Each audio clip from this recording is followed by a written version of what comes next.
G'day guys, you're back with MiracleMAX. Today in the workshop we have a Mitsubishi Pajero, that's an NJ Pajero, 1996 model with a 3.5 litre engine in it. Now the air conditioning's not working. So what's the problem there? I don't know, let's figure it out together. Max the mechanic is the man who fix it all, yes he can. With a joke and a cheer, your car troubles disappear. This vehicle has been brought into me from another workshop. The guy, who's a mechanic, replaced the air conditioning compressor because the clutch was faulty on the front. But even though he's re-gassed it correctly now, he can't get it to fire up. He can bypass it or put power right at the compressor and the thing works fine and he gets cold air coming through. So obviously there's a fault before that. So let's chase it down. As is the motto of my channel, making the complex simple. We're going to start with a fuse box. Obviously that's the important thing, isn't it? If we have a look here, we can see air conditioner 30 amp at number 7. That's this guy here.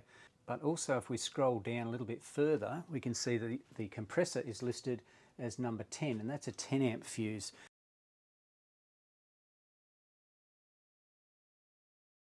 So let's scroll up to that, find out where that bad boy is. That's right there, okay? So we need to check, what was it, 7? This is meant to be a 30 amp, and then we've got a fuse number 10. So this is the fuse that we're looking at, this guy here, and let's just have a look at the voltage that we've got.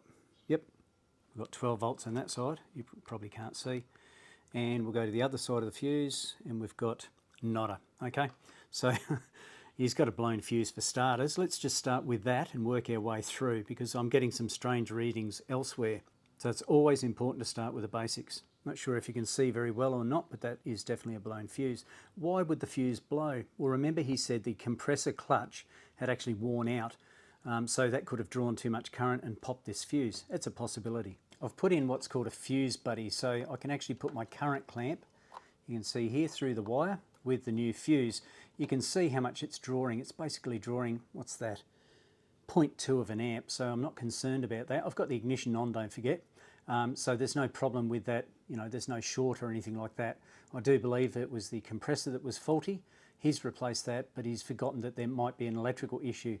Is this the end of the story? Let's look further. So now that that fuse is working, I just want to check the operation of the air conditioner itself, or the air compressor itself.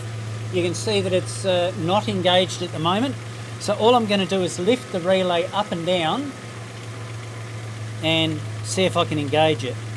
So have a look at that clutch and see when I push the relay down. I'm pushing it down now. So I know my air conditioning is working properly, that's fine, but there's another section of the air conditioner that I need to pay attention to. There's a second relay that goes in here, and that's for the air conditioner fan or the condenser fan. Now, I'm not thoroughly convinced that that was working. I didn't see it working before, although I can feel it click. The fan doesn't appear to be working. As we know, a relay is made up of two individual circuits. We've got our control circuit, which is this guy down here, number 1 and number 2, and we've got our switch side, which is number 3 and number 4 over here. Now, if we have a look here, 3 and 4 should be that side there. See the difference of the colour of the pins there? More of a copper type colour, isn't it? So 3 and 4 should be our switch. So in theory, that should be open. I'm in the ohms range now. That should be open like that. Well, if it's a normally open circuit, that is.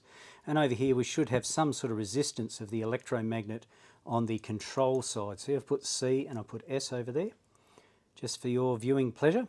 So we've got 73 ohms there.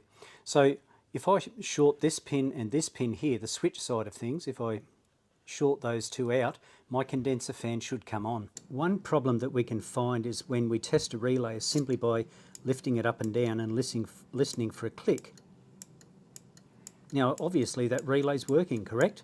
Well, yes, that might be true. The control side of things is working, but what about our switch side of things? Is there power at the switch side of things? Let's have a look at that. So what we'll do is we'll put our earth over here on the earth side of things on the battery. We've got the multimeter so you guys can see it, I hope. And then we're looking for a power supply down here. Now I'm on voltage and I'm down the first pin here. I've got nothing. Go down to the second pin, perhaps I'm wrong. I've got nothing. So I don't have power coming to the condenser motor for some reason.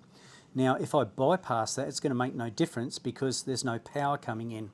So I need to look further and find out why I have no power coming to here. Might be time for a wiring diagram. The condenser fan fuse is this guy here, at number 3, 1, 2, 3, and it's 25 amps. So we should go across that fuse and check for power. That's on one side of the fuse, that's on the other side of the fuse. A bit dodgy. Now we've got power there. I'm going to pull that fuse out and have a really good look at it to start with. I've just pulled the fuse up a little bit so that I can get onto the legs. So I've got power this side, yes I have, and I've got power on the female side of it, there I have as well. So as long as, I'll pull it out all together and make sure there wasn't any corrosion or stupidity on there. Whoops, once I get the thing out that is. It appears to be in good condition. I can't see any corrosion or anything on the legs themselves. Female side of things looks okay, so I'll pop that guy back in. That in turn should bring power to our condenser fan relay here, but I'm still not getting power through, I don't believe. I'll just double check that now that I've moved the fuse and see what's happening. So I've got nothing there, and over that side I've got nothing there as well.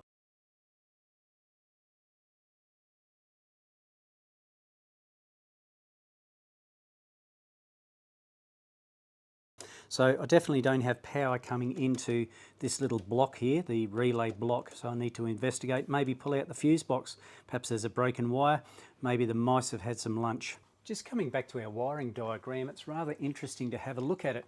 Normally you would expect like a fuse, a fusible link, a fuse, then normally you would go through a relay and then off to the motor. This guy works a little bit backwards.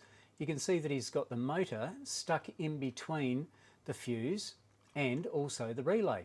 So could it be that we have a faulty motor itself and therefore we're not getting power to the switch side of our relay? That's interesting, isn't it? So what I'm going to do is have a look at our motor and see if we have any continuity through it.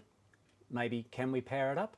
And also are those wires connected between here and here? We should have power going all the way through. That's called passive voltage, because it's actually looking for a ground. As you can see, it cruises down here to find a ground. But in the meantime, if that switch is open, this will be positive on both sides of the fan motor. So I'm just going to have a look at this, the motor itself, maybe the reason that I don't have power at my relay. Very interesting. Just to confirm that wiring diagram, I've got a connector here into the condenser fan.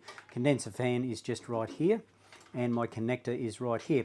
So if that theory is correct, it should have continuity from here up to my relay up there, and of course then it goes through the fan down through to ground on the other side. Okay, so let's just have a look at that. Right, you can see I've got continuity here. I've got in through the wire that goes back to the relay, and of course I've just probed it there carefully, and you can see that I've got full continuity. So is the fan faulty? So just checking for continuity of the motor itself, I've gone into the motor directly with banana connectors, so I can be assured that it's a good connection, and yes, we're reading no resistance whatsoever. Therefore we have a break there somewhere in the motor. So yes, that's the reason behind it. Very interesting wiring diagram set up, never seen it before. Maybe I just haven't been paying attention, who knows. I mean, we could even power that up and nothing would happen because we have no resistance. There's an open in the motor itself. But at least we've got the air conditioning side of things working, so that's great. I'll let the customer decide. He's a mechanic, as I said. He can decide if he wants to replace the fan himself or if he wants me to do it.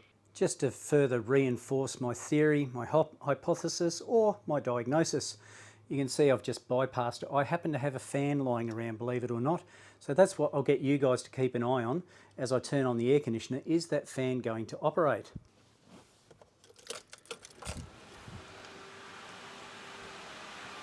Okay, there we go. We've got our fan operating now, so I know that that's the only problem that we have.